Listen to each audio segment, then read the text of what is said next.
The burn a Stoic rebirth. You feel it every morning, that quiet gap between who you are and who you could be. You've tried the courses, the books, the routines. Nothing sticks because you're renovating a house built on a broken foundation. Real transformation doesn't start with addition. It starts with destruction. You have to burn the old you down completely. No safety net. No one coming to save you. Marcus Aurelius rewrote himself in the middle of war. Epictetus rebuilt his mind while enslaved. Seneca found clarity in exile. They didn't improve, they died and rose again. This isn't comfortable, it isn't fast, and you'll walk most of it alone. If you're ready to stop pretending and start becoming, keep reading. What the Stoics knew, the Stoics understood this better than anyone. Marcus Aurelius rewrote himself in the middle of war. Epictetus rebuilt his mind while enslaved. Seneca found clarity in exile. They didn't improve, they died and rose again. That's what this is, a death, a void, a rebirth. It isn't comfortable, it isn't fast, and you'll walk most of it alone. But if you're ready to stop pretending and start becoming, keep going, because what comes next will either save you or scare you off. And honestly, both outcomes are exactly what should happen. If you're serious about walking this path, drop a comment below. No excuses, no retreat. Make it public, make it real. The void, after the burning comes the void. This is the part nobody warns you about: the silence, the emptiness, the terrifying realization that you're standing alone in a space where nothing is familiar and no one is coming to save you. This is where most people turn back. They panic, they reach for their phone. They text the ex, they rejoin the group chat. They fill the silence with noise, because silence forces you to confront yourself, and most people aren't ready for that. But you have to be. Solitude isn't the enemy, it's the forge. It's where transformation actually happens. Not in the motivational video, not in the crowded gym, not in the group that cheers you on while secretly hoping you stay at their level. Solitude is where you meet the real you, the one beneath the performance, beneath the mask, beneath the version you present to the world, because you think that's what people want to see. And here's the truth. That real you is probably uncomfortable, probably messy, probably carrying wounds you've been ignoring for years. But it's also powerful, and you'll never access that power until you're willing to sit alone with yourself and listen. Epictetus understood this better than anyone.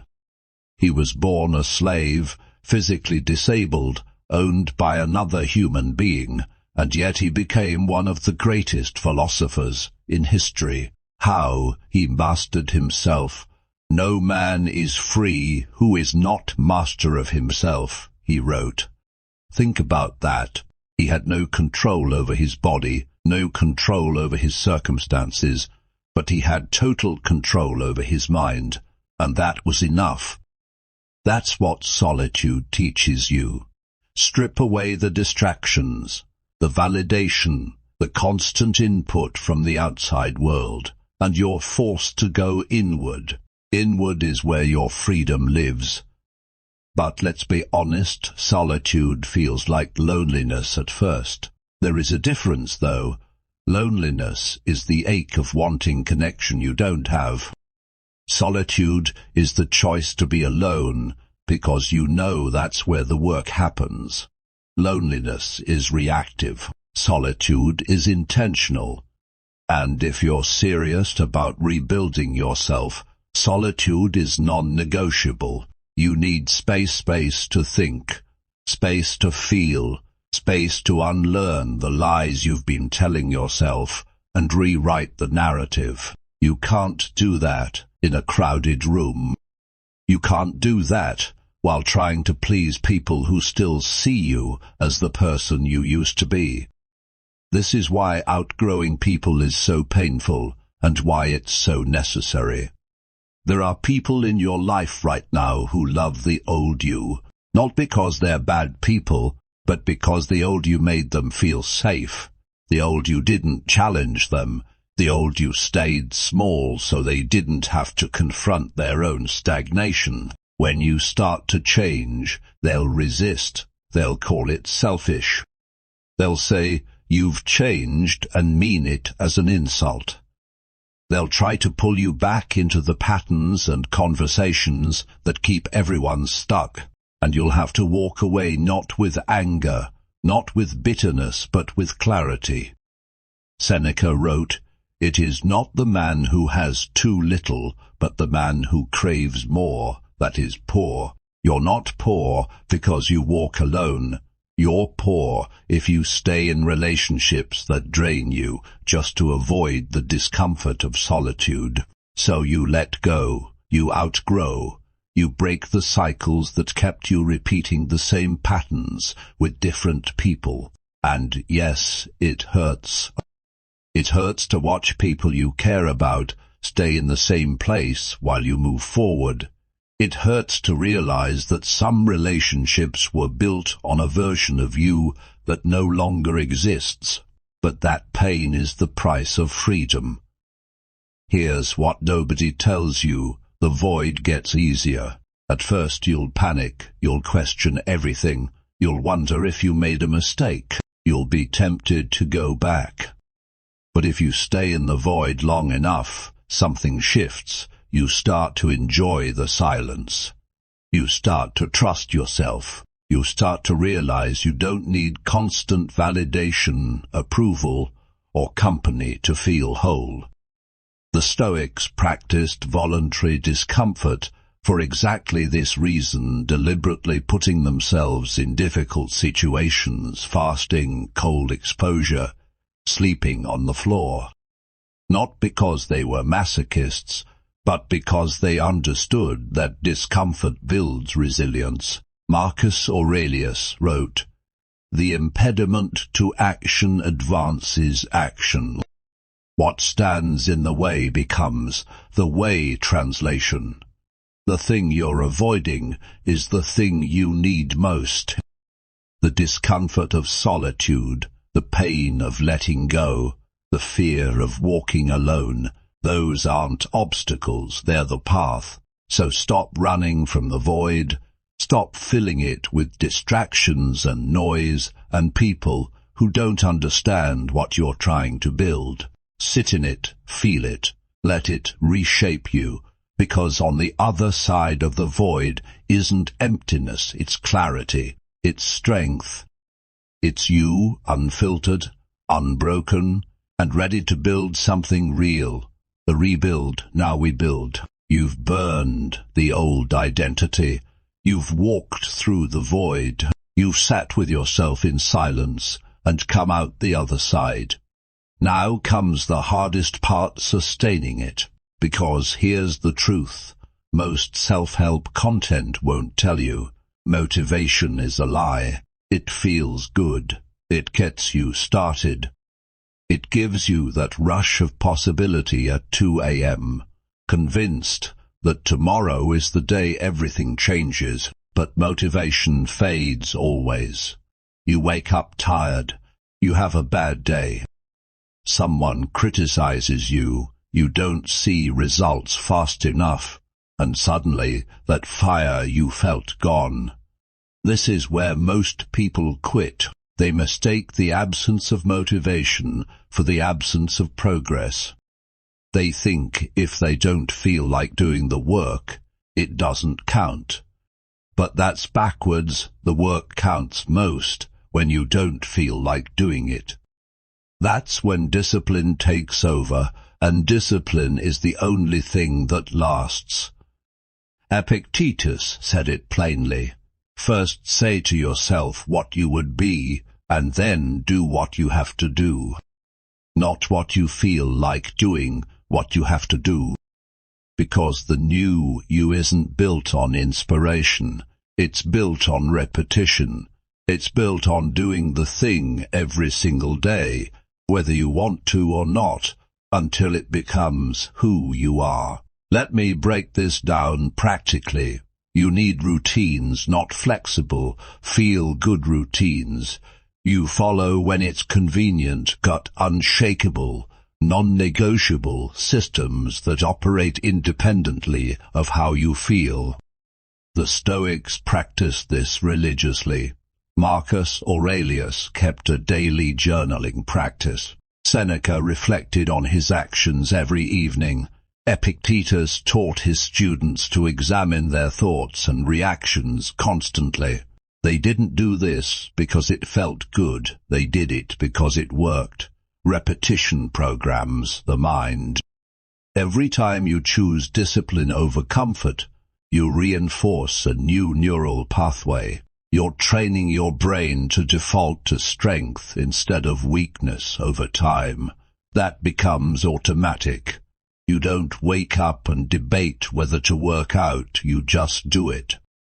This is how identity shifts, not through big dramatic moments, but through small, boring, repeated actions that compound over time.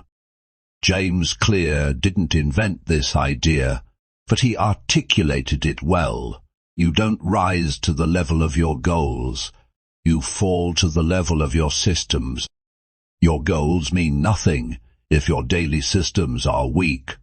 So build strong systems. Wake up at the same time every day, no exceptions. Train your body even when you don't want to. Read, write, create, reflect. Do the hard thing first, before your mind has time to talk you out of it. And here's the key, emotional control. Most people think emotional control means suppressing your feelings. It doesn't. It means not letting your feelings control your actions. You can feel tired and still train. You can feel anxious and still create. You can feel lonely and still choose solitude over distraction. The Stoics practiced something called premeditatio malorum, negative visualization. They imagined the worst-case scenario in advance, so they wouldn't be blindsided by it. Seneca would imagine losing his wealth, his status, his health, not to be pessimistic, but to build resilience. When you've already mentally prepared for the pain, it loses its power over you. You can do the same thing before you start your day. Visualize the obstacles. Visualize the moment you'll want to quit. Visualize the excuse your mind will offer and decide in advance how you'll respond. This is mental rehearsal, and it works. When the moment comes, and it will, you won't be caught off guard. You'll recognize it, and you'll act according to the person you're becoming, not the person you used to be. Now let's talk about work ethic. Work ethic isn't about grinding yourself into dust. It's not hustle culture or toxic productivity. It's about showing up for yourself with the same intensity you'd show up for someone you respect. Because right now, your rebuilding and rebuilding requires energy, focus, commitment. You can't afford to half-ass this. You can't afford to check out mentally while you're still physically present. You can't afford to waste hours scrolling, numbing, avoiding. Every hour you waste is an hour the old you wins. Seneca wrote, "It is not that we have a short time to live, but that we waste a lot of it." You don't need more time. You need to stop wasting the time you have. Build routines that protect your energy. Eliminate distractions. Create environments that make discipline easier and weakness harder. And most importantly, turn pain into power. Every moment of discomfort is data. Every failure is feedback. Every setback is a test of whether you're serious. The old you would have quit by now. The new you doesn't even consider it. Marcus Aurelius said it best: the impediment to action advances action. What stands in the way becomes the way.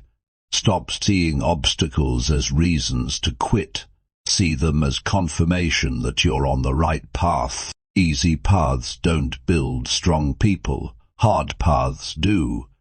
So embrace the grind. Embrace the repetition. Embrace the days when nobody's watching and nothing feels exciting. Those are the days that count most. The rising. So here you are. You've destroyed the old you. You've walked alone through the void. You've built discipline into your bones and made discomfort your teacher. And somewhere along the way, without even noticing, you became someone different, not better different. You don't need validation the way you used to. You don't panic in silence anymore. You don't reach for distractions when life gets hard. You've learned to sit with yourself, to trust yourself, to rely on yourself. That's the rising. But let me be clear about something. This isn't a destination. You don't arrive at a finish line and declare yourself rebuilt. The new you is a practice, a commitment, a choice you make every single day because the old you is still there, waiting, whispering, offering you the comfort of regression whenever things get difficult. And you'll be tempted. There will be days when you want to go back, days when discipline feels too hard, solitude feels too lonely, and the path ahead feels too long. But you won't go back because you know too much now. You've seen what's possible when you take full responsibility for who you become. You felt the power of living by your own standards instead of someone else's, and you can't unsee that. Epictetus said it: first say to yourself what you would be, and then do what you have to do. You've said it, you've done it, now you live it. The clarity you've earned in solitude becomes the foundation for everything you build next. The strength you've forged through discipline becomes the armor you wear when the world tries to break you. You are no longer who you were, and that's not something you announce. It's something people feel when they're around you. You don't need to prove it, you don't need to explain it, you just are. So keep walking, keep building, keep choosing the hard path over the easy one, because the person you've become isn't finished, they're just getting started. Now go, no permission needed. If you're ready to destroy what's holding you back and rebuild with discipline and clarity, drop a comment below. The old me burns today. Subscribe and hit the notification bell. Your transformation doesn't end here. It accelerates. Thank you for walking this path. Stay relentless.